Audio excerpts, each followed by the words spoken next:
We will send parachute all the guns of the force. Get ready, airborne from skies up the head in the door. Coming, make the jumps and take your boats today. Let's go put on your boots, your jumping boots, your parachute. And today on Have a Knife Day, we're going to be talking about this fine knife on the table. Now this comes from Ben Spangler of Spangler Forge. And to help tie everything together, I want to let you know that Ben served in the U.S. Army as a 19 Alpha, which is an armor officer. So over here is a deck of cards. And not only is it a deck of cards, it is a training aid. So we had something called Sergeant's Time Training, and you could use this as a teaching aid. And let me see if I can find my favorite one here. That's right, my favorite tactic, pie in a corner. That's right. Ben Spangler, we have a really nice patch, a sticker. And what drew me to this blade after, looking at all kinds of knives on Instagram, Facebook, etc., is this right here. Korean War duffel bags. This handle is made from military duffel bags that saw service with U.S. Marines in the Korean War. The ripped and torn canvas was layered and set in resin, making a handle that is extremely tough and waterproof. And it's important to have an appreciation of history. The Korean War was known as the Forgotten War. Roughly 5 years after the end of World War II, we found ourselves in another war on the Korean Peninsula. And all of the branches of military, especially the Marines, went through hell and back on that peninsula. And I really do recommend that you take a little bit of time and do some research and remember the bravery and sacrifice of all those who served during the Korean War. Without any further ado, let's check out this knife. So here's this really nice Kydex sheath. I have been wearing the Scout style. That's right.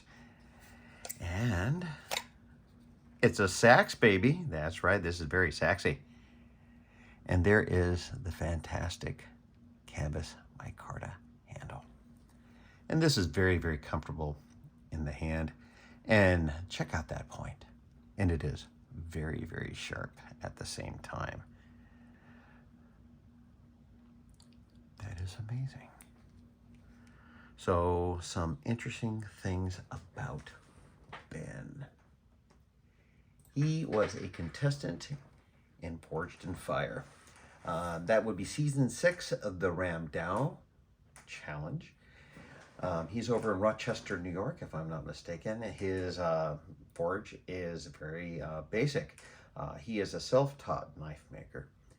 And when you watch the episode, you'll see that his forge is outside and it's under a tree and it's coal and he does everything by hand. And you really have to appreciate what you see in front of you was not done with the assistance of power tools.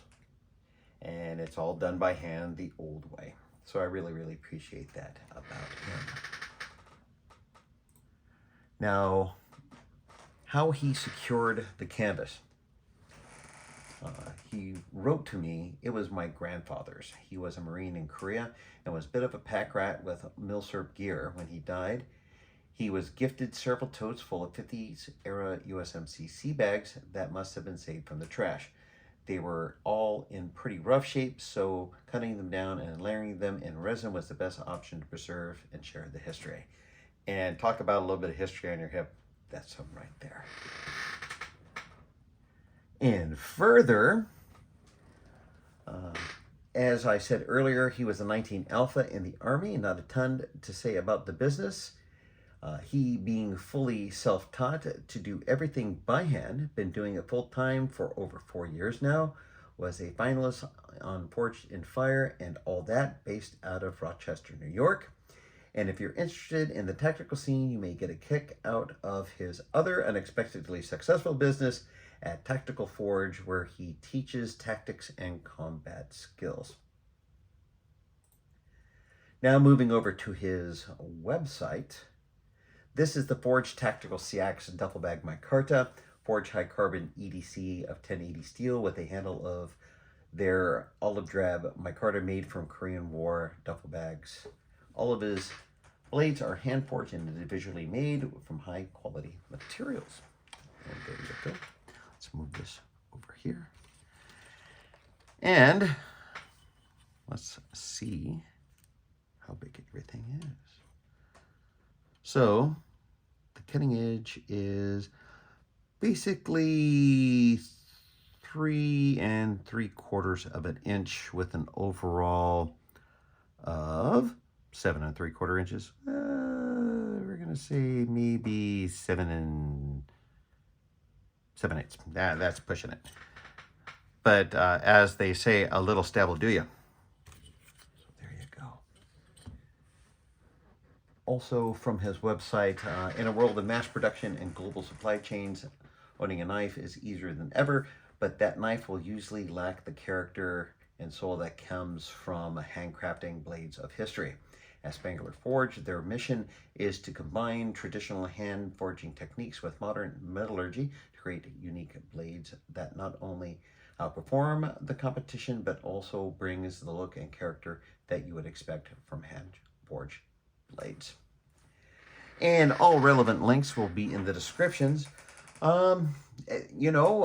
If you buy yourself a knife and put from Santa, you still technically can buy yourself something for Christmas. Just saying. Seeing that it is December 22nd, 2024 presently. I give you full permission to stick several knives underneath the Christmas tree from Santa. And I'm glad that I have this one here to share with you today. An amazing little knife. So, with that in mind, please remember to like, share, comment, and subscribe. Thank you so much for spending time here with me today. I hope you're ramping up to this holiday season, especially Christmas, is going well, and that things are not overwhelming you. But remember, if you're ever sad, buy a knife. And with that, have a nice day.